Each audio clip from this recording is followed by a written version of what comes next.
Hola, hola, hola, ¿cómo estáis? El Señor os bendiga. Aquí seguimos con el análisis del Levítico, ahora en el capítulo 4. Ciertamente un capítulo muy interesante, muy extenso en cuanto al análisis. Por eso vamos hoy a analizar solo un capítulo. El capítulo 4 nos introduce contundentemente en lo que podemos llamar nuestra responsabilidad en cuanto a la relación que establecemos con Dios. Y hay una gran verdad, todas las relaciones tienen consecuencias para las personas que participan en ella. En el sentido más estricto, la palabra relación indica un compromiso con la otra persona, ¿sí? Algunos sinónimos pueden ser afinidad, conexión, contacto, nexo, compromiso, parentesco, unión, vínculo, todas palabras que hablan de una relación voluntaria, ¿sí? Es decir, cuando yo tengo un vínculo, yo puedo ser pariente de alguien y no tener ninguna relación, pero cuando yo elijo tener una relación, mi voluntad está en juego. Y aquí lo que estamos hablando es de la actitud que como cristianos, como personas que buscamos a Dios, tenemos que tener conciencia de nuestra propia responsabilidad en mantener la relación con Dios como Él dice que debe ser, porque Él es el Señor. No somos nosotros los que ponemos las reglas, Él es el Señor, ¿sí? Así como no somos nosotros los que ponemos las reglas para ir a una determinada velocidad por una autovía, por una autoestrada, por una autopista, no. Tampoco somos los que decimos, bueno, yo no estoy de acuerdo con que el banco abra desde las 9 de la mañana hasta las 2 de la tarde. Yo quiero venir al banco a las 11 de la noche. Y no, la vida no funciona así. Nuestra relación con Dios tampoco, ¿sí? Ahora, es interesante ver que apenas inicia este capítulo número 4, vemos a Dios nuevamente llamando a Moisés, pero para referirle un argumento muy particular. Ahora se trata de holocaustos o ofrendas de sangre, como veíamos el día de ayer, que deberán ser ofrecidos por el perdón de los pecados. Aquí ya entramos, es la primera parte de la escritura donde vemos la palabra del perdón, ¿sí? El perdón de los pecados. Aquí está específicamente referirse para qué es hecho este sacrificio. ¿Cuál es el objetivo? El perdón de los pecados. Pero aquí, en este versículo número 2 de Levítico 4, hay una palabra que normalmente no se tiene muy en cuenta, pero es una palabra muy importante y a mi juicio es aquella palabra que de alguna manera puede poner más discusión en lo que aquí está escrito. ¿Por qué? Porque dice, Dios le llama a Israel, a Moisés y le dice, habla a los hijos de Israel, Levítico 4:2.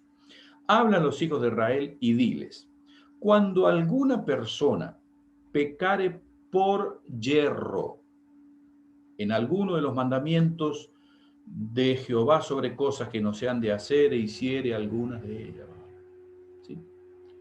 Cuando alguna persona pecare por yerro, hay algunas versiones que dicen involuntariamente, otras que dicen inadvertidamente.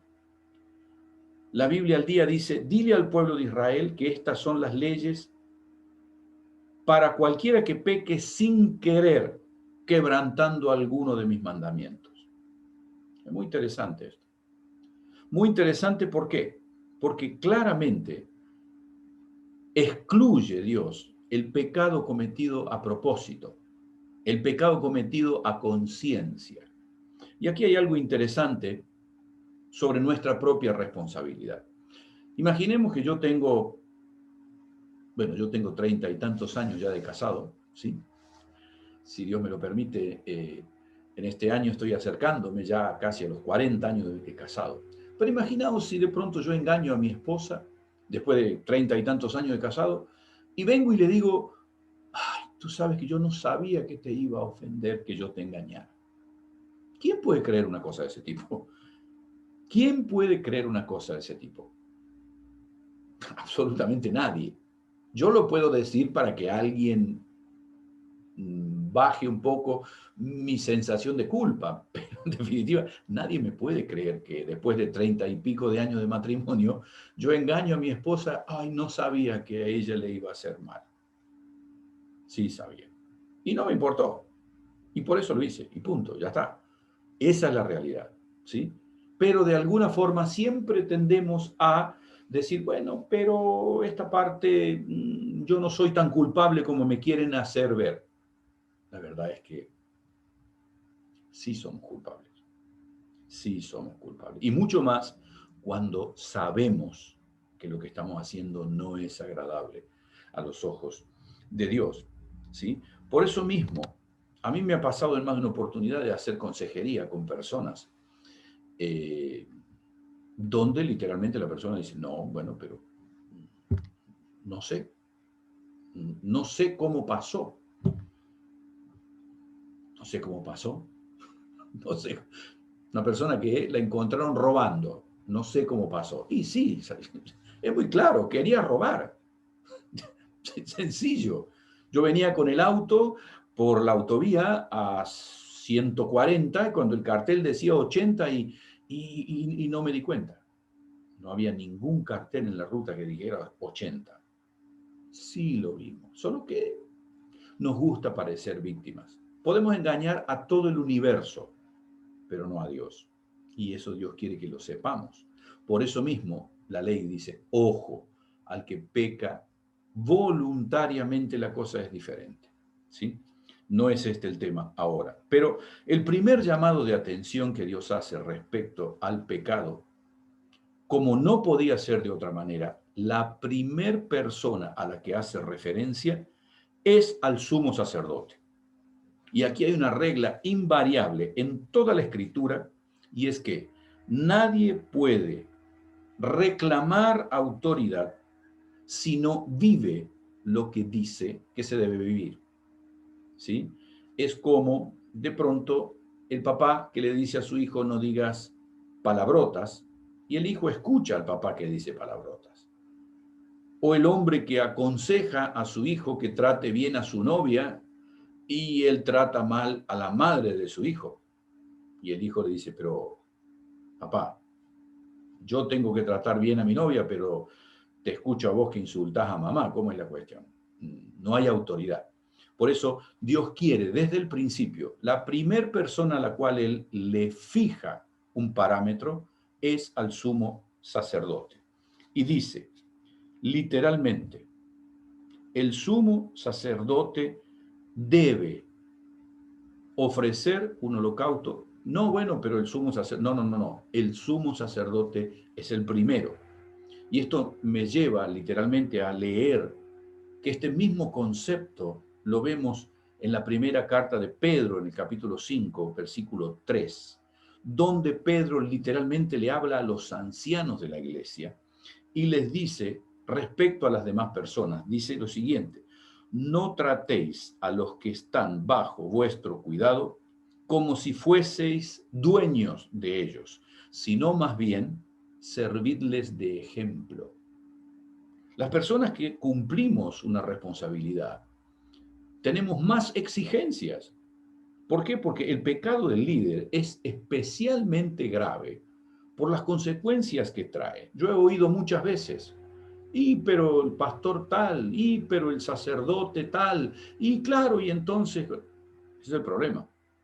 Cuando alguien que asume la posición de autoridad peca y no se preocupa, estamos en un problema, porque el pueblo cree que eso es lo normal. Y entonces Dios dice, ojo, mucho cuidado. El primer responsable es aquel que es el sumo sacerdote. ¿Sí? Por eso mismo, literalmente, nos encontramos en la Escritura como Jesús, en el capítulo 23 de Mateo, refiriéndose a los fariseos, les dice a las personas, así que todo lo que ellos os digan, que guardéis, guardadlo y hacedlo. Pero no hagáis conforme a sus obras, porque ellos dicen y no hacen. Y es interesante que esta trágica vivencia de los religiosos de su tiempo, seguimos viéndola hasta el día de hoy. Hasta el día de hoy. Por eso mismo yo creo que es importante que sepamos que la primera regla que nosotros encontramos en el Levítico tiene que ser para con aquellos que estamos en autoridad. Primero por casa, esa es la cuestión. Pero la advertencia no termina ahí. Ahí está la cuestión. Muchas veces encontramos en la iglesia la actitud de que tenemos que mantener la santidad. ¿Quiénes? Los líderes. No, no solamente los líderes. Mire lo que sigue diciendo. La advertencia no termina con el sacerdote. Continúa, ya que del versículo 13 al 21 es dirigida a todo el pueblo en general. Los que cometen pecado y los que no denuncian el pecado se convierten en cómplices. Dice el versículo 13. Si toda la congregación de Israel hubiese errado, como cuando fue lo del becerro de oro, por ejemplo, y el yerro estuviese oculto a los ojos del pueblo, y hubieran hecho algo contra los mandamientos de Jehová en cosas que no se han de hacer, y fueren culpables, luego de que llegue a ser conocido el pecado que cometieron, la congregación ofrecerá un becerro por expiación y lo traerán delante del tabernáculo de reunión. Y aquí hay dos detalles a tomar, ¿sí? Dice, si la congregación hubiese errado y el yerro estuviere oculto a los ojos del pueblo. Es decir, un pecado del cual no sabíamos que es pecado. Ok, ¿cómo sucedió? Con muchas circunstancias en las que el pueblo cometía pecado, Dios les corregía y después ellos dejaban de cometerlo. ¿Sí? Ahora, ¿cuál es la cuestión? ¿Quiénes eran los que debían ofrecer este sacrificio? Los ancianos. Por lo menos 3 ancianos debían ir, colocar sus manos asumiendo la responsabilidad y ellos debían matar al animal y después el sacerdote ofrecía el sacrificio rociando con la sangre del animal el altar. Esto lógicamente ayuda al anciano, ayuda a los que somos responsables de comunidades a asumir la responsabilidad que tenemos delante de Dios en las decisiones que se toman, ¿sí? Nosotros debemos dar el ejemplo y responsabilizándonos delante de Dios y delante del pueblo. Luego, y desde el versículo 22, al 26, la advertencia cabe sobre un jefe, que podemos llamar de pronto un jefe de una de las tribus, ¿sí? Pero que no era anciano, ¿sí? Es decir, un nivel de responsabilidad menor. Y aquí la ofrenda ya debía ser la de un macho cabrío y no de un becerro. Es decir, es como que en la medida que vamos bajando de responsabilidad, es menos costosa la ofrenda, ¿sí? En el caso del sumo sacerdote era un becerro. En el caso de los ancianos también. Pero cuando se trata de un jefe de tribu, el animal que debe ser ofrecido es un macho cabrío, ¿sí? Cuando nosotros estamos allá al final de este capítulo, vemos desde el versículo 27 al 35, literalmente el pecado aquí contemplado es el que comete solo una persona. Solo una persona es responsable de ese pecado. Y al igual que en el caso del jefe, el hombre del pueblo que ha pecado se identifica, cuando lo vemos en los versículos 22 y 27, pecado cometido involuntariamente.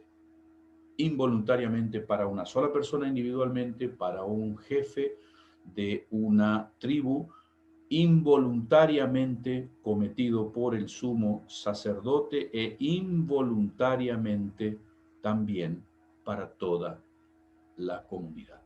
Por eso mismo, hay algo muy importante aquí de descubrir qué es lo que dice el profeta Ezequiel. Dios no tomará por inocente al pecador. Literalmente esa es la cuestión. Por eso mismo, cuando nosotros pensamos en esa situación, vemos en los versículos 20, 26 y 35 cuál es la idea de Dios. Ofrecer el perdón.